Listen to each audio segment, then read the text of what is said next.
Todo mundo achava o sistema tributário brasileiro ruim, mas ninguém acreditava que seria possível fazer uma reforma tributária, ao menos não durante o regime democrático, é o que acreditavam até mesmo os especialistas em direito tributário. Mas o que parecia impossível, segundo palavras do próprio ministro da Fazenda, Fernando Haddad, finalmente aconteceu depois de 40 anos.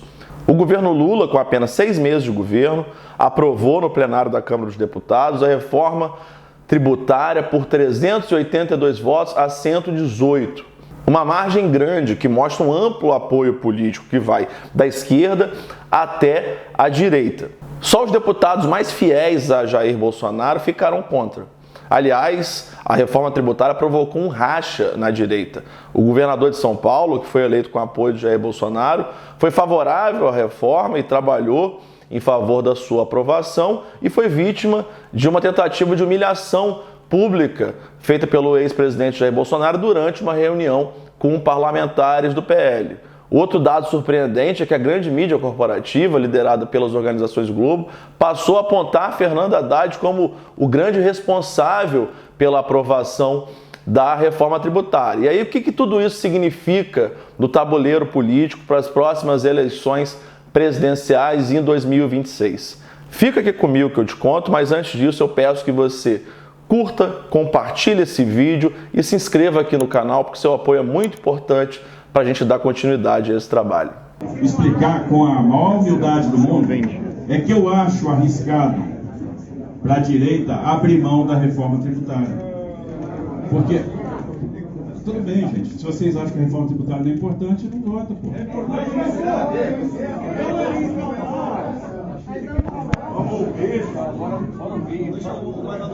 Ele já te viu tocar então, mas ele mandou um violão aqui, ó. Não.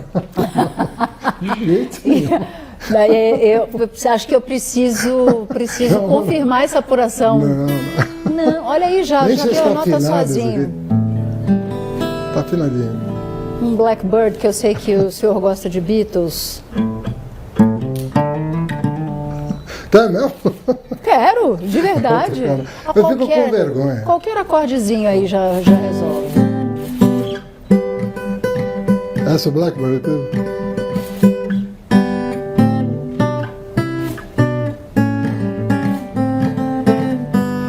O principal mérito da reforma é simplificar a cobrança de impostos no Brasil. Um exemplo é a unificação de vários impostos no IVA. Os principais beneficiados pela reforma são os micro e pequeno empresários, no qual eu me incluo, que são responsáveis por cerca de 80% da geração de emprego no Brasil. Ou seja, essa reforma tem tudo para acelerar o crescimento econômico e estimular o desenvolvimento do país. A reforma tem suas limitações, ela não entra na questão dos impostos de renda, ela não institui um sistema progressivo, onde os mais ricos vão pagar cada vez mais, mas ela corrige certas distorções e traz alguns benefícios para a classe trabalhadora. Ela zera, por exemplo, os impostos nas cestas básicas, ela reduz impostos em medicamentos, serviços de saúde, de transporte público, que são serviços fundamentais para a população, e ela pode instituir, por exemplo, a cobrança de IPVA em jet skis, lanchas, iates, né, que são veículos de alto luxo, ou seja, os ricaços vão pagar pela lancha, pelo iate, o que você paga pelo seu carro popular de IPVA. Ou seja, a reforma foi aprovada quase como um grande consenso nacional. Apesar de divergências entre um lado e outro, houve negociação mediada pelo governo Lula e a reforma foi aprovada, o que mostrou grande capacidade de articulação e força política do governo Lula aprovar uma reforma inesperada em tão pouco tempo. Os únicos que ficaram contra foram os bolsonaristas. O Jair Bolsonaro está adotando uma atitude, né, de oposição radical, de ir contra os interesses nacionais. Os deputados bolsonaristas, eles se manifestaram de forma patética na Câmara, dizendo que eles eram contra a reforma, que era uma reforma comunista, né, uma reforma que melhora a vida do empresariado, do pequeno empresário principalmente. Ela é chamada de comunista pelos deputados bolsonaristas, o que mostra um nível muito baixo dos parlamentares que foram eleitos com o apoio do Jair Bolsonaro. E o principal dado que esse episódio revela é o grande racha da direita. O Tarcísio de Freitas, que não era ninguém né, antes era um personagem obscuro da burocracia, foi lançado ao cargo de ministro do Jair Bolsonaro, foi inventado como candidato ao governo de São Paulo, ele que é carioca, mas o Bolsonaro bancou e conseguiu eleger o Tarcísio de Freitas governador de São Paulo. Ele se colocou em favor da reforma, porque ela beneficiou não só o país como o seu estado, e o Jair Bolsonaro foi contra, armou uma armadilha para o Tarcísio de Freitas, convidou ele para uma reunião com parlamentares do PL, que na verdade formava uma verdadeira claque para escrachar o Tarcísio de Freitas. O Bolsonaro, em vários momentos, interrompeu o Tarcísio de Freitas, que saiu da reunião, segundo informações da revista Veja, com os olhos marejados de lágrimas e com medo de ser atacado por apoiadores de Bolsonaro na saída da reunião. Esse episódio constrangedor mostrou o racha na direita e mostrou duas coisas. Com essa atitude sectária contra os interesses nacionais, radical do Bolsonaro, vai isolá-lo cada vez mais politicamente dentro da sua bolha de extrema-direita, e revelou também que, apesar do seu isolamento, do seu enfraquecimento, após ter se tornado inelegível pelo crime eleitoral que ele cometeu antes das eleições de 2022, quando ele convocou embaixadores de todo mundo para mentir sobre as urnas eletrônicas, preparando a articulação da tentativa de golpe que aconteceu no dia 8 de janeiro, ele revela o enfraquecimento e o isolamento dele como liderança da oposição, mas também mostra que ele continua tendo força política, força eleitoral, e que ele vai atuar como um obstáculo ao surgimento de um nome de direita viável para se tornar oposição de Lula nas eleições de 2026. Né? Bolsonaro já demonstrou várias e várias vezes que ele não tem lealdade a ninguém, que ele também não tem, ele não enxerga interesses do Brasil, ele não se preocupa com os interesses da nação, ele só se preocupa com os interesses da sua própria família e principalmente com o objetivo de não ser preso, de que seus filhos não sejam presos pelos crimes que eles cometeram ao longo dessas décadas na carreira política.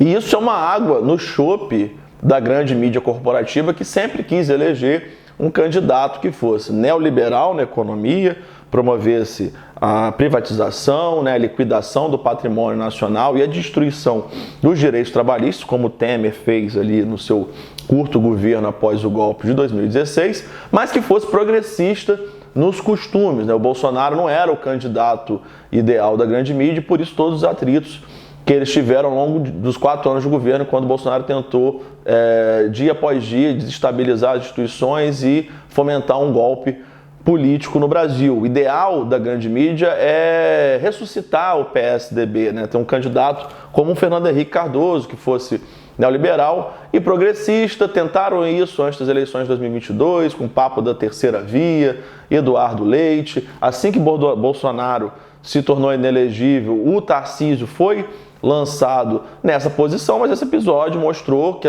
o buraco é muito mais embaixo. O Bolsonaro está enfraquecido, mas continua sendo uma peça relevante no jogo político, com um considerável estoque eleitoral, e provavelmente ele vai lançar como candidato alguém da própria família, uma família complicada, cheia de briga, que se odeia eternamente. Pode ser a Michele, que hoje preside o PL Mulher, pode ser o Flávio, que é um cara atolado até o pescoço em acusações de corrupção, mas até por isso mesmo é um político mais habilidoso do que o Eduardo, que é muito limitado intelectualmente, do que o Carluxo, que tem problemas, assim, segundo relatos do livro da Thaís Oyama, tem problemas psiquiátricos graves, e é o que a gente vê todo dia nos seus tweets alucinados. Então, pelo que a gente conhece da família Bolsonaro, a gente não pode dizer que esse racha, esse comportamento seja exatamente uma surpresa, mas o que tem realmente surpreendido é o comportamento da grande mídia nos últimos dias. A gente tem tido uma presença constante do Fernando Haddad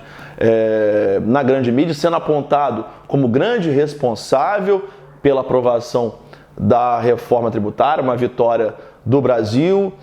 Então, tem sido exaltado o seu mérito de articulação política, de articulação com a Câmara dos Deputados, principalmente através do presidente da Câmara, Arthur Lira, mas o seu mérito também com os indicadores positivos. Em 6 meses do governo Lula, a gente tem tido um crescimento econômico acima do previsto, a gente tem resultados de inflação também abaixo do previsto, um aumento muito grande do investimento internacional, a melhoria da percepção do mercado global, né? A nota de classificação de risco do Brasil em agências como a Standard & Poor's, ela foi aumentada. Então, são indicadores muito bons que, enfim, mostram um trabalho bem sucedido, Fernando Haddad, mas a gente conhece o histórico da grande mídia, principalmente na sua atuação, né, durante a Lava Jato, no esquema, no conluio que eles fizeram com os crimes cometidos pelo Sérgio Moro, enfim, vários outros momentos de desonestidade. A gente não esperava que a mídia apoiasse, tivesse uma relação assim tão simpática com o Fernando Haddad, até porque ele assumiu sob muita desconfiança, sob muita crítica, especialmente do mercado financeiro, né, dos chamados Faria Limers. E o grande momento disso foi a entrevista que o Haddad deu para a jornalista Natuza Neri, do Globo News, onde, enfim, foi uma entrevista construída para levantar a bola do Haddad, e chegou num ponto até meio engraçado e, enfim, questionável do ponto de vista jornalístico, até porque o Haddad é um ministro de Estado, ministro da Fazenda, um dos ministros mais relevantes, que a Natuza Neri, no meio da entrevista, puxou um violão escondido, colocou o Haddad para tocar, o Haddad meio sem graça, né? Foi pego de surpresa, não devia estar ensaiando, teve que saber a música de cor, né? A música aí tocou, a música Blackbird dos Beatles, mandou bem ali no violão e viralizou, virou meme na internet. Até a Joyce Hasselman publicou um tweet exaltando o Haddad, né? Meio pagando uma paixão ali para Haddad. E é engraçado que você vê como o mundo dá voltas. A Joyce Hasselman, que fez uma carreira política como uma das mais agressivas antipetistas e que atacou muito o Haddad, está aí pagando paixão no Twitter. E aí a pergunta que fica: o que esperar? Será que o Haddad está se cacifando como principal candidato à sucessão do Lula, né, o candidato governista? Eu queria saber a sua opinião, peço que você deixe aqui o seu comentário e me diga. O Haddad é o principal candidato a suceder o Lula, o principal candidato governista? E queria saber também o que você acha que vai acontecer com a direita. A gente vai chegar em 2026, o Tarcísio de Freitas vai ser o grande nome da direita, ou vai ser um outro nome? Tem o governador de Minas, Romeu Zema, que tem viralizado muito na internet, né, pagando mico de erros de conta e falando besteira na internet. Tem Ratinho Júnior, tem a família Bolsonaro, tem Ronaldo Caiado, que é uma figura tradicional da direita. E aí, o que você acha que vai acontecer no Brasil em 2026? E se você gostou desse conteúdo, eu peço que você dê o seu like, ative o sininho, se inscreva aqui no canal, compartilhe esse vídeo com seus amigos, deixe seu comentário, deixe sua opinião, fale o que você achou, quero saber o que você está pensando, se você está curtindo ou não, e eu preciso muito do seu apoio, ele é fundamental para que eu dê continuidade a esse trabalho. Valeu!